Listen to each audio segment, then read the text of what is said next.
Owls are some of the most coveted birds to see for both birders and photographers, and one of the most unique owl species is the short-eared owl. Known for their acrobatic flight, barking noises they make, and nearly global range, these birds are a real treat to see. In this video, I'm going to show you how to find them. Before even leaving the house, I checked eBird to see if the short-eared owls were back at their usual late fall, early winter haunts. In most parts of the country, they make their appearance during the colder months of the year. When I saw that they had indeed been reported, I made the 1.5 hour drive to a place I had seen them in the past. I'm at one of the best places in Wisconsin to see short-eared owls, and I'm here a few hours before the sun is going to go down, so I looked around the area. There are a lot of raptors out. Had a rough-legged hawk, which is cool. Had a bald eagle, 2 bald eagles actually, and then also a northern harrier. So the raptor activity is high right now, which is a good sign. No short-eared owls yet, so I think I'm going to come back a little bit later and see if they're a little more active in hunting. Short-eared owls are crepuscular, meaning they're most active around dawn and dusk. But they are sometimes active during the day too, so it was worth taking an early look. Without seeing any owl activity though, I drove around some of the country roads, biding my time before the sun started to set.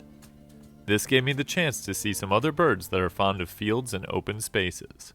Just had another bird of prey, an American kestrel, so this area is great for birds of prey. I think that's the only type of bird I've actually seen here so far. Eagles, hawks, and now a little falcon in the American kestrel. So still looking for some birds that aren't actively hunting, but really cool to see that bird. So beautiful.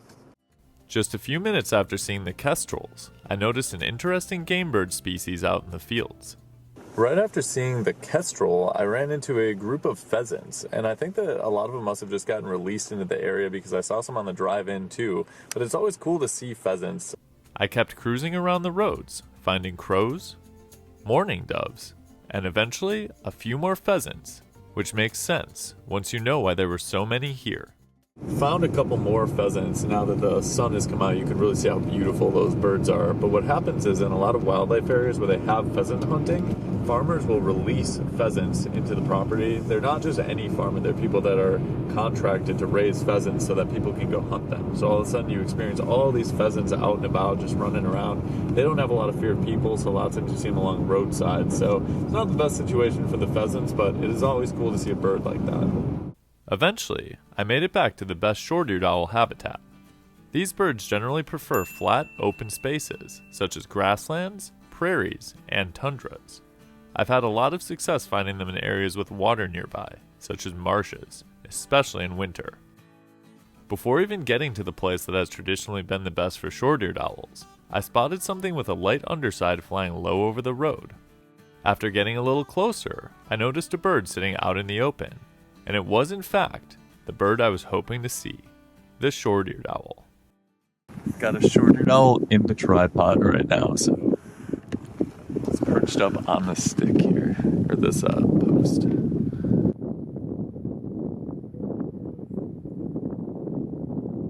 This is quite possibly the best sighting I've ever gotten.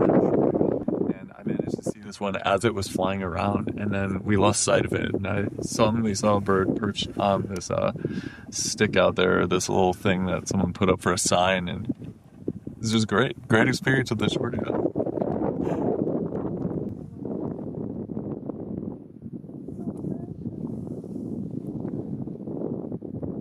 It's not terribly uncommon to see short-eared owls out during the day.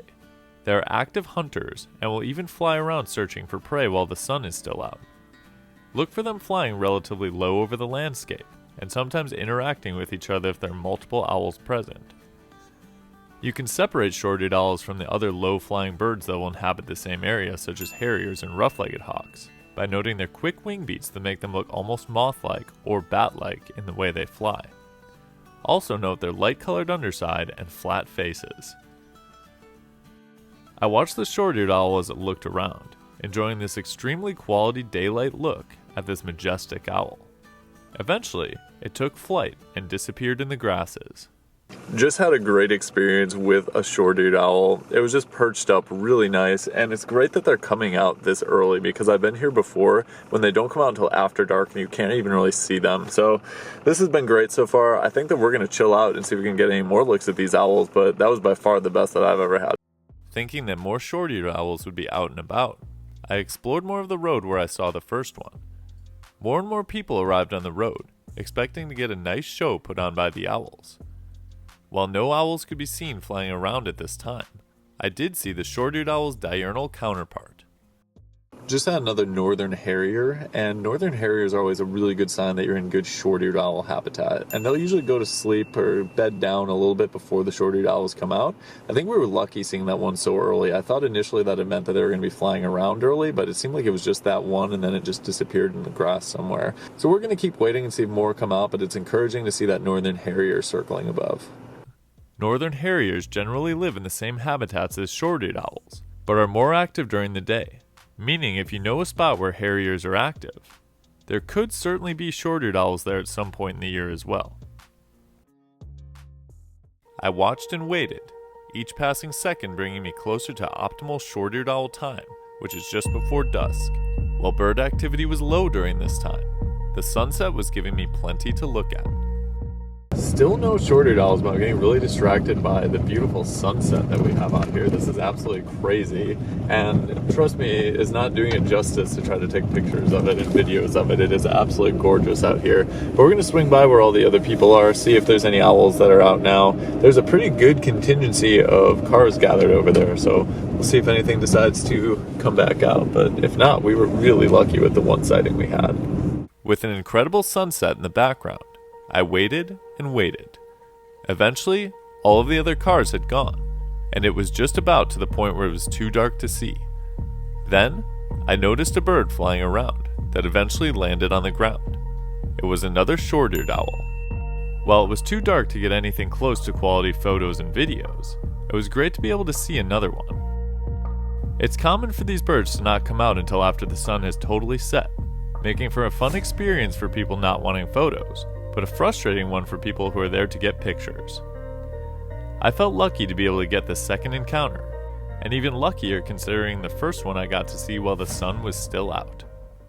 It's officially too dark to take photos or videos now, or basically see, but we got one more short-eared owl that was flying around, actually dropped down to the ground and sat there for a while and then took off and started flying again.